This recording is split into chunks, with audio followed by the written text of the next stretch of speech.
Good morning, YouTube. Brian Quick with the Fly Shop here, and today what I got jigged up in the vise right now is a super jig head chartreuse bead ice stub midnight fire black marabou tail floating fly, or it's a balance leech. They fish like this. Right now on Shasta, the lake is turned over and there's a ton of spotted bass, largemouth, some smallies, and even a bunch of rainbow trout that are chasing shad. And they're pretty high up in the water column, and people are catching a ton of fish right now. It's super fun. Anyway, you can tie them in all kinds of different colors. White and chartreuse. This one has a chartreuse collar. Nice long white marabou tail. This one right here seems like the darker colors do best. This one's been in the mouth of about 20 different spotted bass and a couple of trout. You can see it started to fail up here, and I'll show you how you can secure the front up here so that doesn't happen. 20 fish on that fly, not bad. Okay, the materials we're going to use some ice stub. This is Midnight Fire. You can use a lot of different colors. And we're going to also build our dubbing loop using this diamond dub and firecracker to help it stay together. And we're going to use 140 denier ultra thread. And of course, some black marabou. I just use a string variety.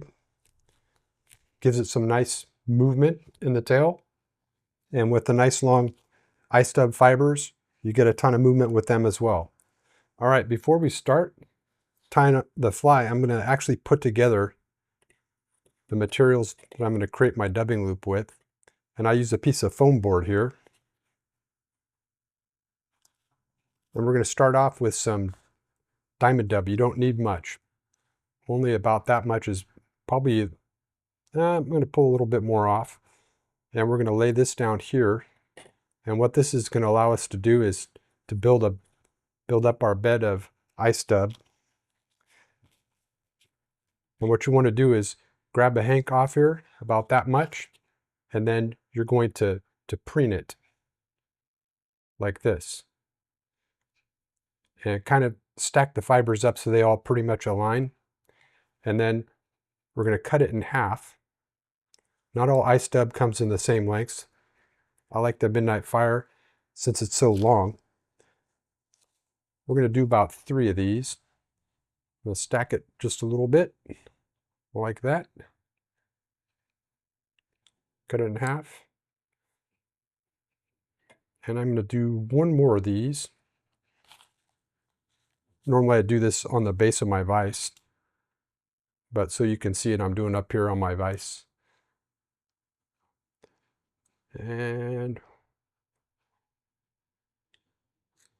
1 more. Okay, we're going to set this aside now carefully. This one, I'm going to tie it with the red head.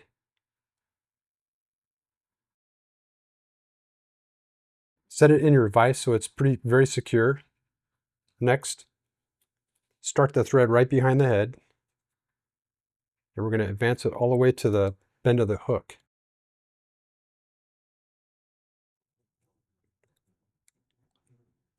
To the bend. And next we're going to tie in our marabou tail. You can play around with this a little bit, but the easiest is just to use the smaller piece of marabou like this. The strung stuff is relatively inexpensive, and you want it about as long as the body, so I'm going to cut it right here. I'm going to pull off some of the fuzz in these fibers, and this is going to reduce some of the bulk and actually give you a better tie-in. I'm going to use a pinch wrap. Tie it down, doesn't have to be pretty. And come back to the bend of the hook. If these are a little long, you can usually trim them either with your scissors or break the fibers with your fingers. Now, to start the dubbing loop, you need about 4 inches of thread.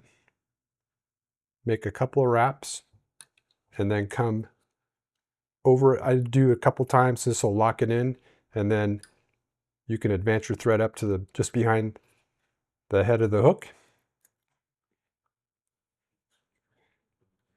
I'm going to secure that with a whip finish, and then put my thread on the rest here. And this particular dubbing spinner, I got it at the shop about 10 years ago. Has a lot of mass. It's not spectacular. Use whatever you like. I like this one because you can put a whole bunch of wraps pretty quickly. And I'm just going to set this, and I'm going to bend my rest just a little bit so it doesn't spin on me.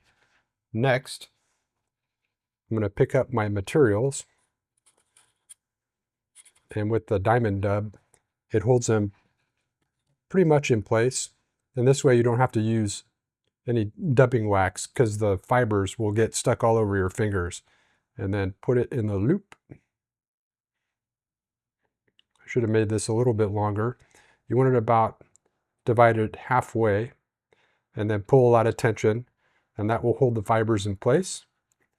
Next, so that you don't wrap a lot of marabou fibers from your tail in the loop, you can wet the fibers and just bring it over to the side like this.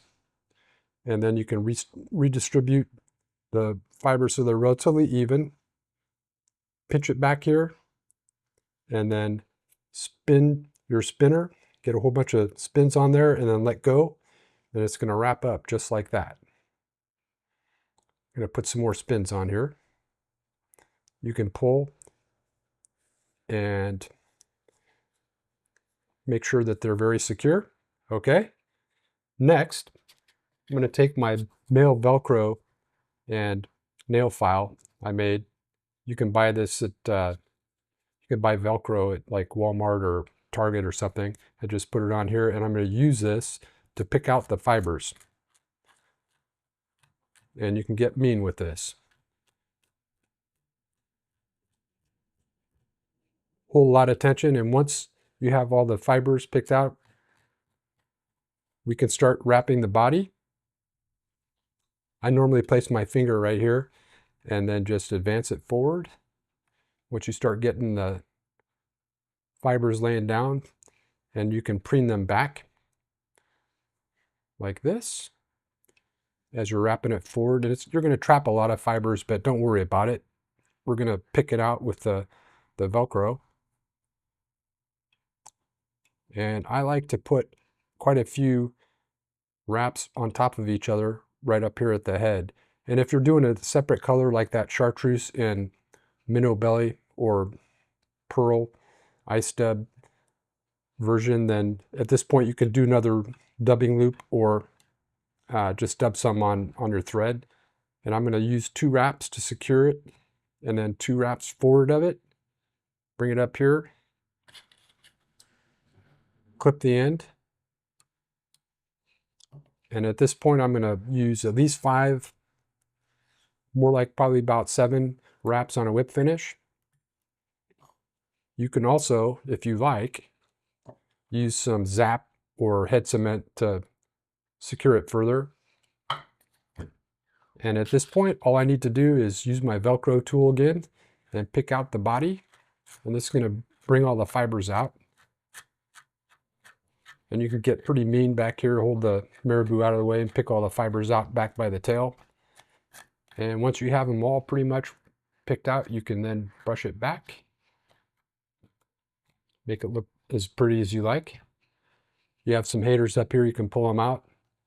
You can also shorten some of the fibers up there on the back towards the tail, and there you go. Super jig head, ice dub, marabou tail, balance leech, slant bar, float and fly. Fish this about 6 to 8 feet underneath an indicator on Shasta Lake, and you'll be pretty much tired by the end of the day. I'm Brian Quick at the Fly Shop. Tie up a dozen of these and tell us how you do in the comments. And I hope you can get out and fish as much as you like.